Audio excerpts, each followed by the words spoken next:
Hi guys, welcome back to Less of Life. We've got a lot of exciting things happening over here, and I wanted to take a moment to share with you some of the things that we've learned as we're trying to go through the process of building our own pole barn, Barndominium. So before we get started, I just want to tell you where we're at right now. We are going to be going to closing next week for the financing for our pole barn to begin. So we're getting very close, and I've seen a bunch, and I also felt this same way when I started, where people are constantly asking, where do I start? How do I begin? And that's what I'm here today to go over with you guys, is just a basic overview of what steps to kind of follow as a simple guide for you of how to get started in your dream of building a pole barn, Barndominium.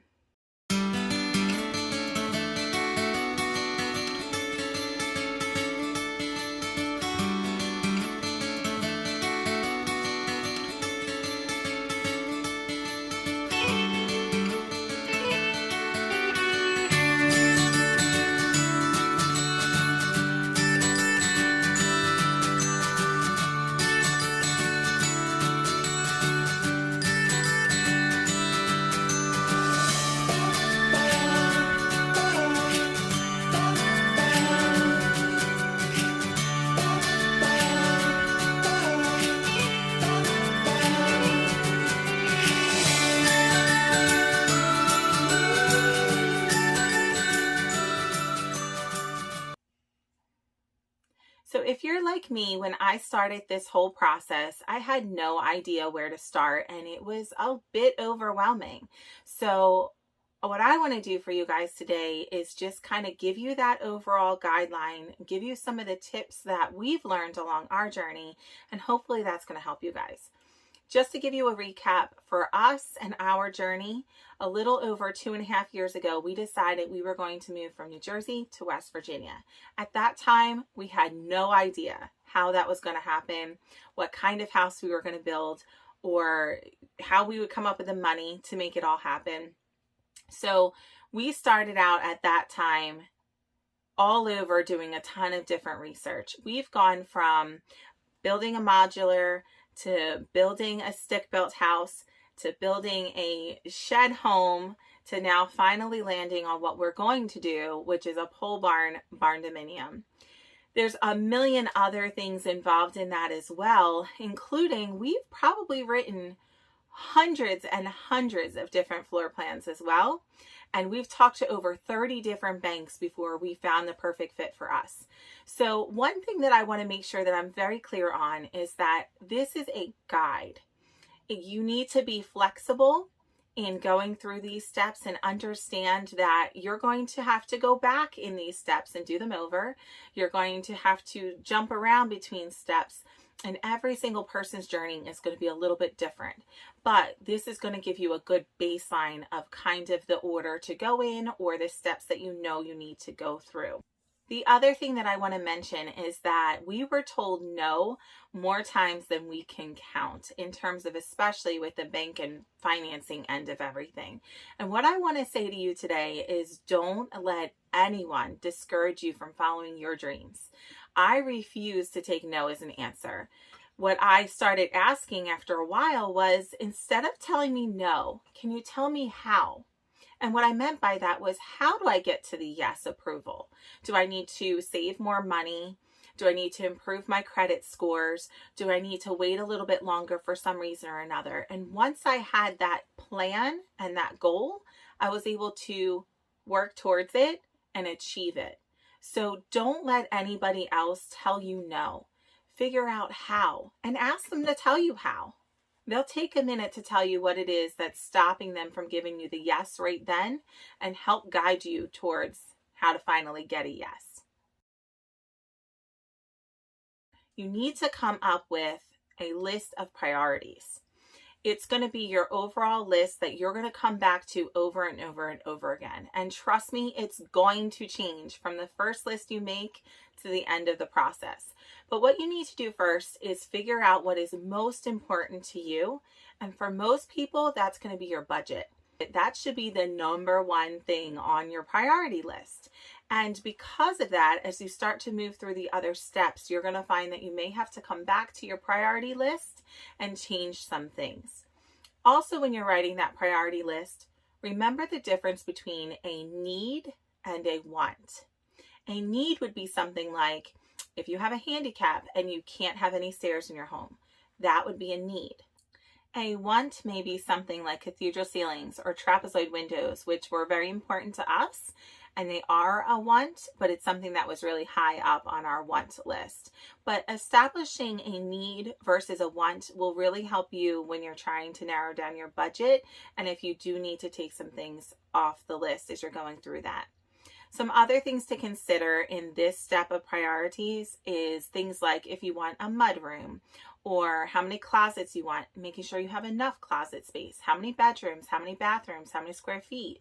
Some of those things need to be established in this step so that you know what your absolute wants and needs are, and in order of most important to the least important. Just remember to be flexible and that it's okay to change your plans once, twice, hundreds of times like we did. That's okay. It's okay to start over if it's going to mean that at the very end of this, you're living in your dream home the exact way that you want it to. The next step would be bank pre-approval. What that means is you're going to reach out to different banks and lenders and find out who is willing to fund your pole Barndominium build, and also at what interest rates and how much they're willing to give you. There's lots of things that you want to look into right here in this step. I also want to mention to you though, please, please, please do not go with the absolute highest amount that you're approved for. More times than not, that is a number that's not very comfortable to pay every single month. They'll approve you for higher than what you probably are comfortable paying. Just evaluate your financial situation, and when you figured out everything, and ask them for the amount of monthly payment it will be based off of how much you're asking for them to give you, and evaluate that. Make sure that you're comfortable paying that monthly bill every single month on top of all the other bills that you have, food, clothing, gifts. Factor everything in, because the last thing you want to do is end up in a spot where you can't pay for this new build that you just did. I also want to reiterate here that don't take no for an answer. We talked to over 30 banks, and some of them multiple times over this course of 2 to 3 years that we've been trying to do this process. And we heard no more times than we can count. But as I mentioned earlier, ask them to tell you how instead of no. And we built a great plan and goal, and we just went after it and we made it happen. The other thing is, as we went through our journey, don't take the first yes from a lender. It's easy to want to do that, especially if you've heard a lot of no's first, but I caution you, please keep going. Please talk to more people. I don't want to see you overspend with a higher interest rate or with lending terms that don't make financial sense just because it was the first bank or lender that said yes to you. So pay attention to all those things. I am not a financial advisor. I need to make sure that I'm very clear on that right here. That's my disclaimer. I will not give you financial advice, but what I'm trying to explain to you right now is pay attention to what all of the fine details are that lender is giving you. For instance, for us, there were many that said yes, and the interest rates were double what we wound up with at the end of the day. Or one lender, we loved the interest rate. We were ready to go with them, and they wouldn't work with the builder that's going to be building our pole barn for our shell. They wouldn't abide by their down payment requirements or the dispersal requirements of that company. Well, we had already set our minds on that's who was going to be building it for us, so we had to go with somebody else.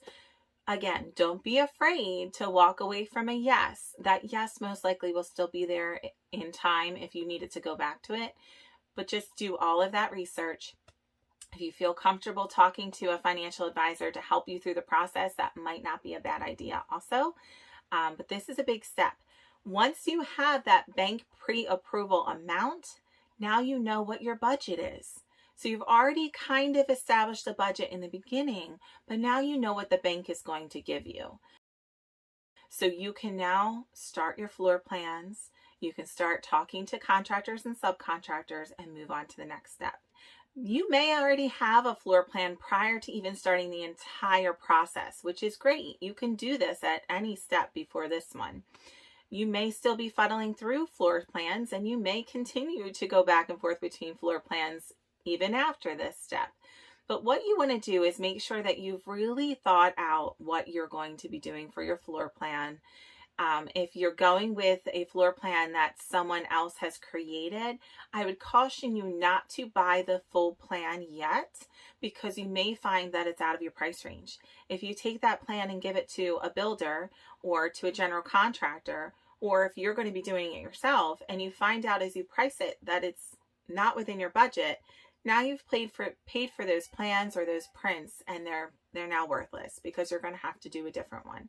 So don't go ahead and pay for them yet. Just get your ideas down on paper. You can use graph paper. You can sketch everything out yourself.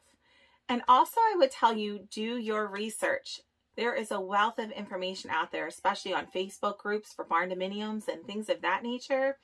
And I learned so much from those people that have already built them or in the process of building them. You'll find a lot on those groups that they'll say things like, what were your must-haves, or things that you wish you had put into your barndominium that you didn't. And that is some of the best information you could possibly come across. I'll never forget one of them that I read was, make sure you have a spot for brooms, like a broom closet. Well, most people don't think about a broom closet, but you need a place to put your broom and your vacuum. So just thinking out every aspect of your floor plan is essential. Also thinking about the type of finishes you want, what kind of flooring you're going to want. Do you want tiled showers? Do you want just a simple, tub surround? Those things are all key to trying to come up with an accurate quote at this step. So do the research now as you're putting together those floor plans and the types of things that you want to see in your finished home. So once you have your floor plan and all of the things that you want to see in your finished build, you go and get it priced. So as general contractor for us, we're having a company build the entire shell and the foundation, and then we're doing subcontractors for electrical, HVAC, plumbing, well, and excavation. And then they're going to come in and do all of those things, and we're going to complete the rest of it.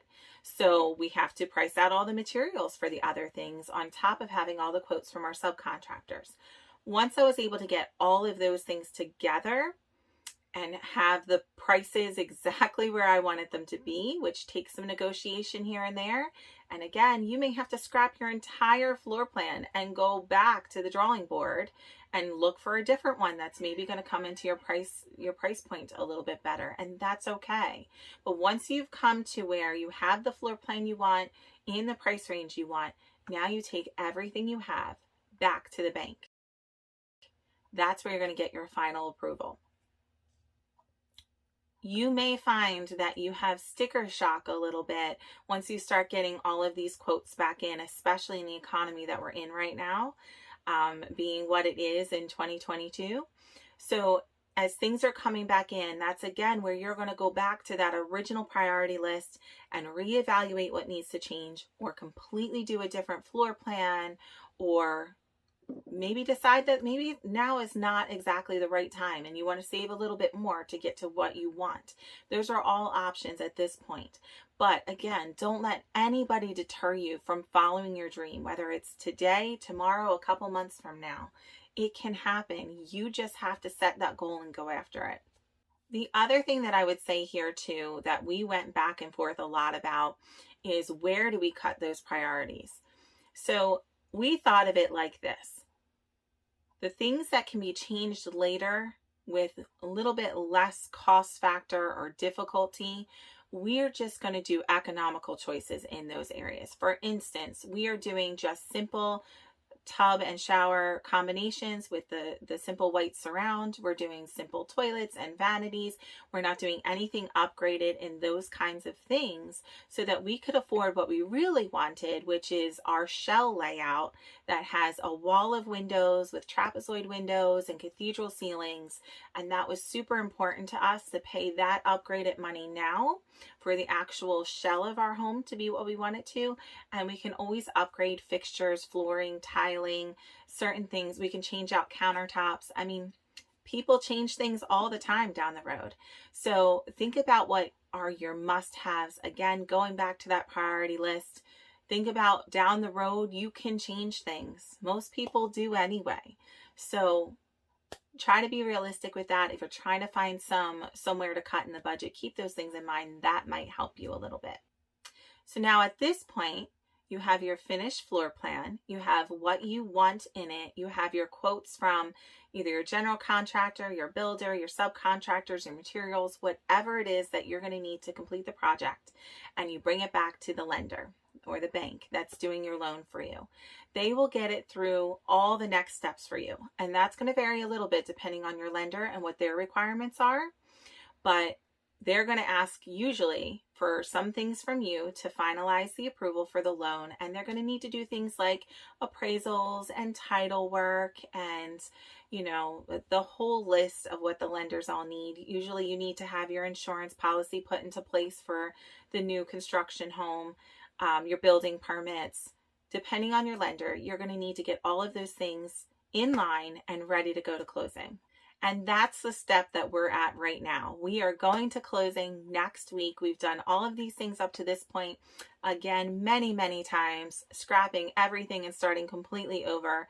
But that's okay. We're now here where this is the end game, right? We're a week away from closing, and then all the fun starts with building everything and getting everything here. Which is so exciting and nerve-wracking all at the same time, but it's going to be so worth it. And I hope you guys really, truly don't let anything get in your way. Make it happen. Again, whether it's today, next week, a year from now, make it happen. Don't let anybody tell you that your dream cannot happen. I hope this helped you guys out there. For anybody that's considering doing a pole barn dominium, if you guys have not liked and subscribed, please do that for us. I really think you're going to enjoy following our journey as we go through all of the ups, downs, mistakes, and whatever it takes to make this dream a reality for us. Thank you guys again for watching. We love you all. Bye.